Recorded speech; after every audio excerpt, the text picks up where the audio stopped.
বুলুনে শুনিছেনে? মহাৰাজ মহাৰাজ আপোনালোকক খোৱা খাদ্য যোগাৰ হৈ গ'ল। আপোনালোকে উঠিব লাগে, ধুনীয়াকৈ নিজৰ আহাৰ গ্ৰহণ কৰিব লাগে। মহাৰাজৰ পুতেক নে নিজে মহাৰাজ?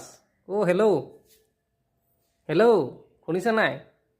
বা হেল্ল', ৰাতিপুৱা আপোনালোকক ভাত দি যোৱা নহ'ল, তো তাৰ কাৰণে ক্ষমাপ্ৰাপ্ত। তো এতিয়া অলৰেডি চব যোগাৰ হৈ গ'ল, উঠক আপোনালোকে। হেল্ল' মহাৰাজ নে মহাৰাজৰ পুতেক? কি বুলি আপোনালোকক নাম দিব লাগিব? হা? হেল্ল' ছাৰ নে ছাৰ বুলি মাতিব লাগিব? উঠক। চকীতচোন আপোনাৰ ধুনীয়া ভৰৰ ফাইল পৰি আছে, কিবাটো কাম কৰক।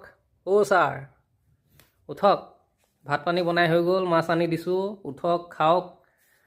ছাৰ চেজে এনেকৈ হ'লে ক'ত আৰু হ'ব?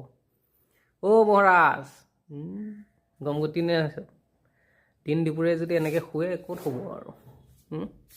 উন্নতি বুলিবলৈ হৈছে আৰু, সেইকাৰণে পিছুৱাই গ'লোঁ। আমি যিহে এলেহুৱা, খাওঁ বওঁ আৰু শুওঁ, সেইকাৰণে এলেহুৱা। যিহে আৰু এঙামুৰি মাৰি আছে, ক'ত হ'ব আৰু? ছাৰ টিকলা ছাৰ উঠক, ভাত বনাই হৈ গৈছে, উঠক খাব লাগে। খবৰেই নাই আৰু এটা। ছাৰ